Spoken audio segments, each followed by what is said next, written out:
إلى حضرة النبي المصطفى رسول الله صلى الله عليه وسلم آله الكرام. شأن الفاتحة.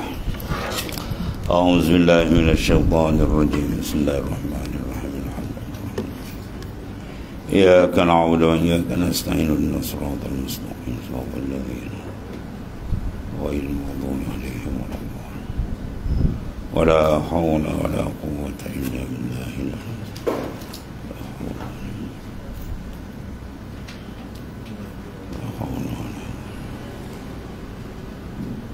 رسول الله.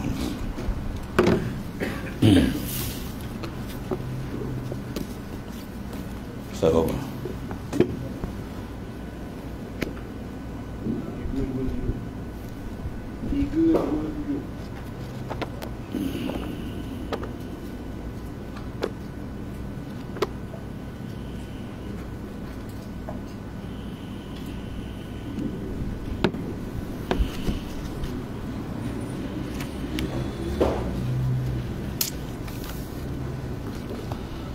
Bismillahirrahmanirrahim. Bab ma jaa fi karahiyatil halaq lin nisa. Bab yang telah datang daripada menyatakan hadis tegah bercukur bagi perempuan. An Ali radhiyallahu anhu qala naha Rasulullah sallallahu alaihi wasallam an tahlikal mar'ah ra'sah.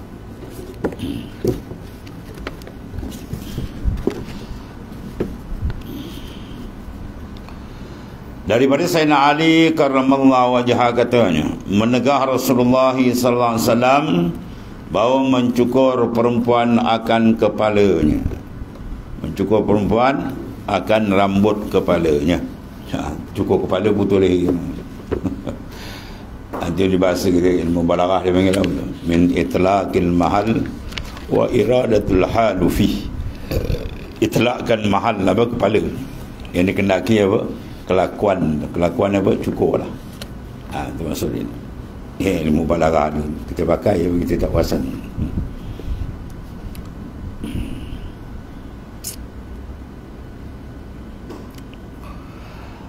Masalah 402, ketahui kiranya saudaraku perempuan apabila ia nak tahallul, maka tiada disuruh akan dia oleh syarak bercukur. Macam mana lelaki tak? Lelaki afdal cukur, perempuan tak payah digunting.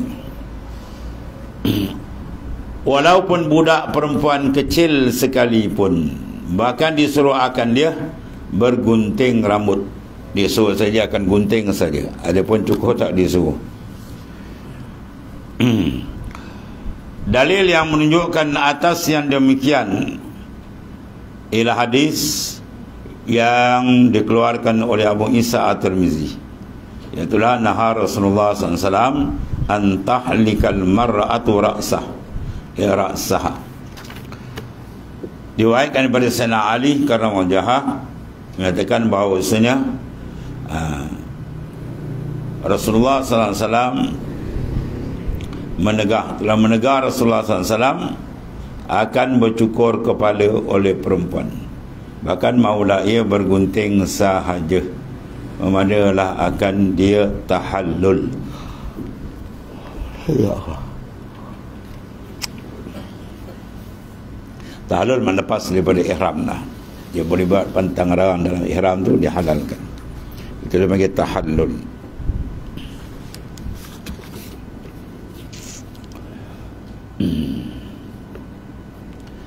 Dan mula kata Abu Isa, ini hadis Sayyidina Ali ini adalah hadis yang ittirab. Kemudian masalah bercukur atau bergunting bagi perempuan-perempuan. Kata Imam An-Nawawi rahimahullah ta'ala dalam Syarhul Muhazzab, Majmu' bi Syarhil Muhazzab, telah ijma' atas bahawasanya tiada disuruh perempuan itu dengan bercukur kepala. Bahkan wazifahnya urusan ialah bergunting rambut kepala sahaja, itu yang disuruh. Dan kata Abu Hamid Ad-Darimi, Al-Mawardi dan lain daripada mereka itu makruh baginya bercukur. Bahkan Dia bercukur hukum dia makruh. Dan kata Al-Qadi Abu Tayyib dan Al-Qadi Husain di dalam At-Ta'liq, keduanya dia kata tiada harus baginya perempuan tadi bercukur. Mudah-mudahan menghendaki ia, iaitu akan makruh. Larangan tu ada dua, ada kala larangan tu haram, ada kala larangan tu makruh. Dan mengambil ia akan dalil makruh dengan hadis Sayyidina Ali karramallahu wajhah yang tersebut dalam masalah 401 tu. Habis tu. Dan kata Imam An-Nawawi, dan tiada diambil dalil ini hadis kerana dhaifnya, tetapi diambil dalil dengan umum sabda Rasulullah sallallahu alaihi wasallam, man amila amalan laisa alaihi amrina fahuwa raddun. Ini hadis umum, ya. Man amila amalan, barang siapa beramal ia akan satu amalan, laisa alaihi amrina, yang tidak ada atasnya suruh kami tak suruh pun, maka amalan itu fahuwa raddun, mana ditolak. Ini umum, mana umum pada hadis ni, maka dipakai. Daripada hadis yang tadi adalah hadis yang dhaif. Masalah hukum kita pakai hadis yang sahih, sama sahih tadi zati atau li ghairi, ataupun itu sikit hasan. Adapun dhaif di dalam fadailul amal itu sepakat boleh digunakan untuk kelebihan-kelebihan amal. Adapun nak tatbik, nak tahqiq hukum, itu kena pakai hadis yang sahih. Betul mazhab kita Syafi'i pun, Imam Syafi'i ucapkan begitu juga, iza sahal hadis bahwa mazhabi wa iza ra'ayna sahibil bin yamshi alaihi ma qabiltu. Bila hadis tu hadis sahih, itu mazhabku. Dan kalau ada orang boleh berjalan tai keramat, tiba-tiba dia bukan nak berjalan, aku tendang, aku tak pakai, kata Imam Syafi'i, ya. Maksudnya mazhab kita dibina atas hadis yang sahih. Guna masalah 404, bercukur bagi orang yang mengerjakan umrah manakala waktunya, kata Imam An-Nawawi rahimahullah ta'ala dalam syarah Muhazzab, iaitu satu cabangan tu pada far'un, satu far'un. Waktu bercukur bagi orang yang mengerjakan umrah apabila sudah ia mengerjakan sa'i antara Safa dan Marwah, dan lepas tu baru masuk waktu dicukur. Maka dikalau jima' ia kemudian daripada sa'i dan dahulu daripada bercukur, dia dah sa'i tapi belum cukur, nasib batal umrah itu kerana jatuh jima'nya dalam dahulu daripada tahallul. Kalau lepas tahallul dah, tapi kalau belum tahallul maka batal haji, batal umrah, batal. Udah masalah bercukur itu dilambatkan hingga kemudian daripada hari tasyrik, apa hukum? Dah sampai hari tasyrik baru dia nak bercukur. Kata Imam An-Nawawi rahimahullah ta'ala di dalam Majmu', tadi dia kata Muhazzab, ini Majmu' sama kita, Majmu' bisyarhil Muhazzab, dengan syarah Muhazzab itu, iaitu satu cawangan, satu faraq. Dikalau dilambatkan bercukur hingga kemudian daripada tasyrik, hari tasyrik, boleh ia bercukur dan tiada dam atasnya, ya, maknanya jawaz, harus. Sama ada panjang masanya atau tiada, dan sama ada ia kembali ke negerinya atau tiada. Inilah mazhab kita, mazhab Syafi'i kita. Dan dengan dialah berkata Ata, Abu Thawr, Abu Yusuf, Imam Ahmad, Ibnu Munzir dan lain daripada mereka itu di kalangan fuqaha. Maknanya apa? Tak ada masalah, tak ada kena dam pun tahu. Dan kata Abu Hanifah, apabila keluar ia daripada hari-hari tasyrik, lazimlah akan dia bercukur dan dam. Sebab ikhtilaf dia, sama ada kena dam atau tidak. Mazhab dia Syafi'i tak kena dam. Pada mazhab Abu Hanifah, kena dam. Dan kata Sufyan Al-Thawri dan Isa Ar-Rahawai dan Muhammad, atasnya bercukur dan dam. Ini masalah bercukur kena dam atau tidak, maka sini ada ikhtilaf ulama. Ya, mereka yang bercukur tadi dah lepas daripada hari tasyrik mana. Habis itu. Atau masalah hukum bercukur bagi perempuan adalah dimakruhkan. Ya.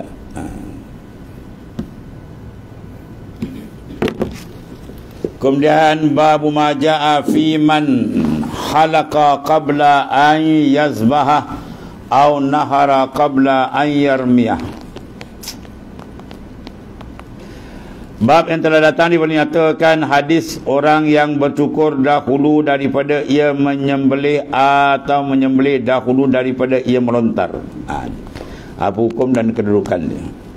An Abdullah ibn Amr anna rajulan sa'ala Rasulullah sallallahu alaihi wasallam faqal khalaqtu qabla an azbaha faqal ya izbah wala kharaja wa sa'alahu akhar faqala nahartu qabla an armiyah qal irmih wala jarah wala kharaj.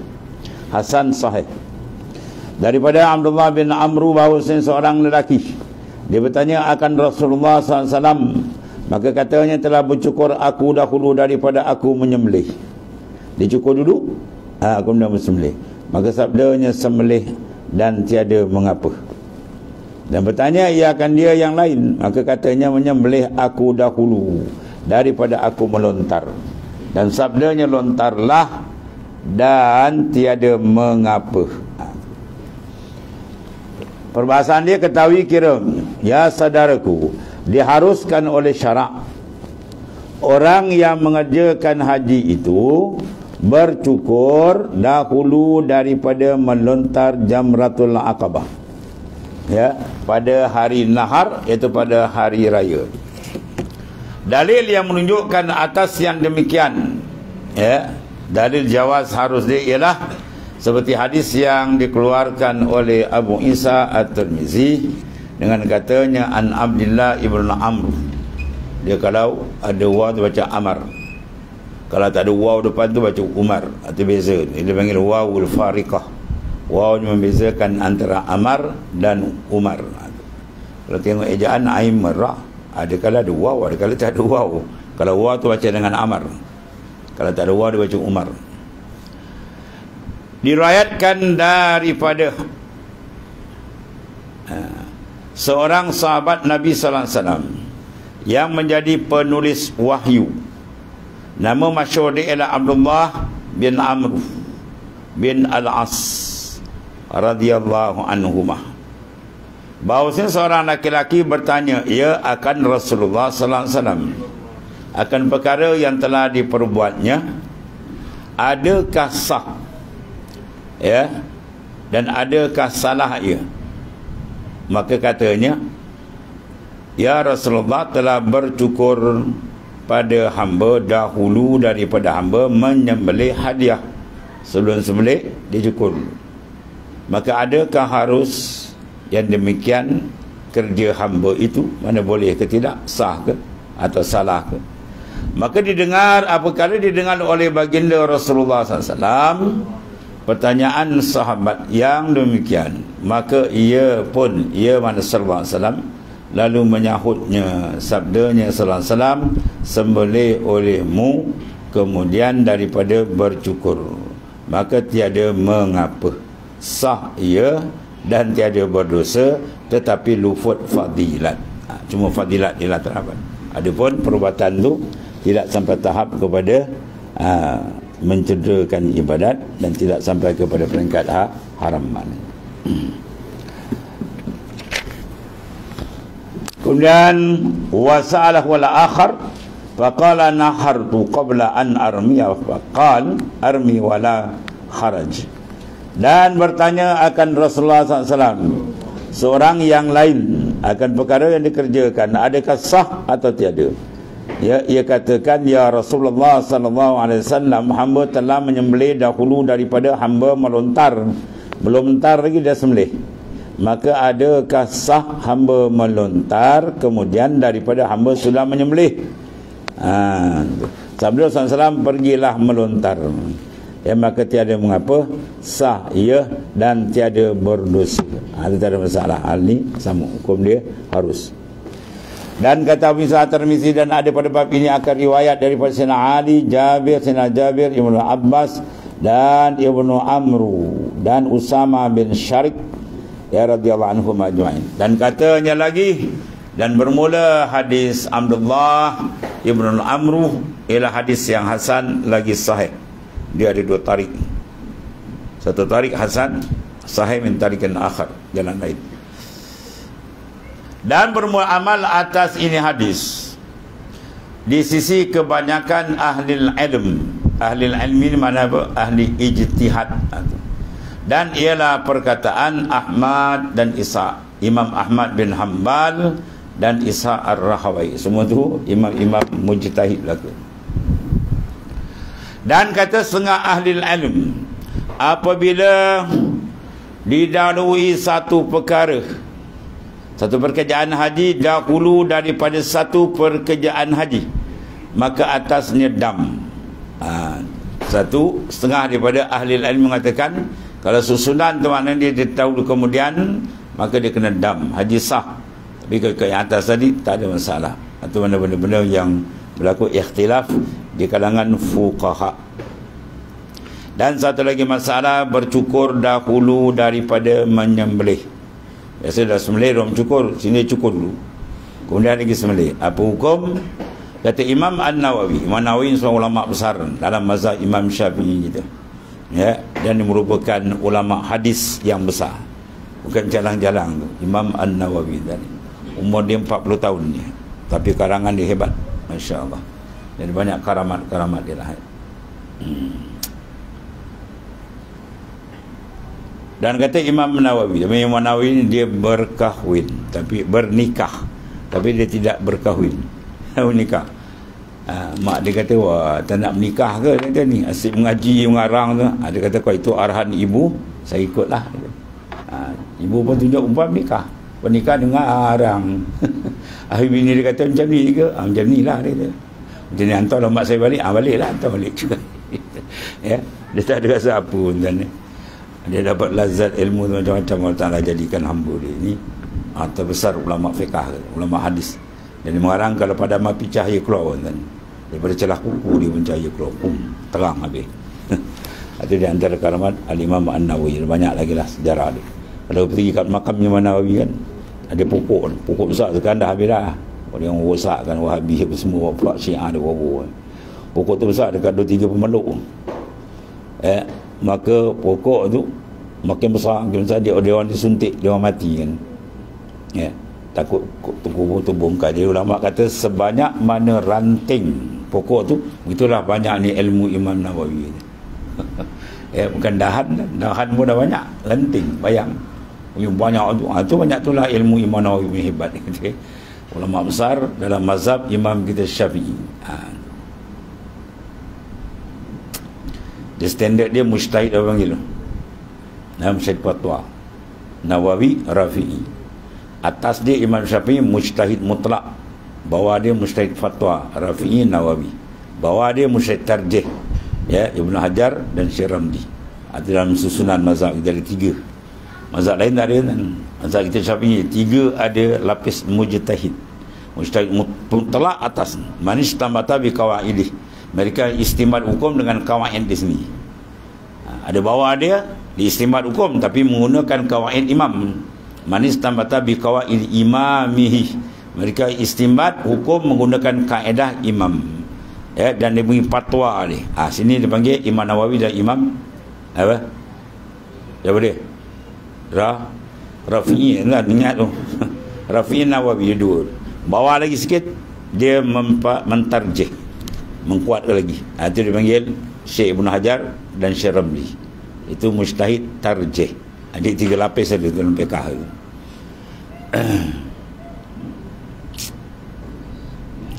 Dan adalah Imam Abu Hanifah apabila didahulukan bercukur atau menyembelih, Dicukur dulu, kemudian sembelih. Nasaya lazim akan dia oleh dam jika ada ia qarin ataupun iaitu mutamattu. Tahu qarin, mana orang yang buat haji kiran. Mutamattu mana orang buat haji tamattu. Dan tiada satu atas mufrad. Kalau orang mufrad mana buat haji ifrad tak ada kenapa itu. Macam pandangan itu fiqh tadi. Dan kata Imam Malik, apabila didahulukan cukur atas sembelih, maka tiada dam atasnya. Dan jika didahulunya atau melontar, nasi lazim akan didam. Tapi kalau diputas sampai melontar pun dulu, maknanya cukur dulu atau gendam. Dan kata Imam Ahmad, jikalau didahulunya atas sembelih atau lontar dengan jahil, dia tak tahu, atau dengan lupa, maka tiada dam. Dan jika dengan sengaja, maka padanya wajib damnya, ya. Dan sini ada dua riwayat daripadanya. Itulah fiqh tadi. Fiqh ni mana apa? Mengambil hukum dengan ijtihad. Ma'rifatul ahkam min syariah allati tariquha al-ijtihad. Ma'rifatul ahkam min syariah. Kita mengenal akan segala hukum syariat dengan jalan ijtihad. Ijtihad para mujtahid yang telah ada kelayakan yang diberi izin oleh Rasulullah SAW. Ya, dalam hadis Nabi kata apa? Man ijtahada fa asaba falahu ajran wa man ijtahada fa akhta'a falahu ajrun wahid. Hadis sahih. Siapa yang ijtihad, mana dia ada otoriti untuk ijtihad dengan pakar keilmuan dia, betul, dia dapat 2 pahala. Kalau tersilap, dia dapat 1 pahala. Mana benda ni diizin ijtihad sebab tidak ada nas qat'i. Kalau ada nas qat'i tak boleh ijtihad. La ijtihad tin nas. Tidak ada ijtihad dalam masalah nas yang terang. Ya. Sembayang waktu 5 waktu wajib, atau tak boleh ijtihad. Ijtihad dua hari khilaf, ada sembayang waktu ada 4 ada 3 tak boleh itu. Itu tak ada ijtihad nas terang. Kalau mana-mana yang zanni, Fatihah ke, itu ada ikhtilaf ulama lah. Atau panjang ada perbahasan je lah. Habis kemudian babu maja'a fi tayyib indal ihlal qabla ziyarah ila akhir wallah.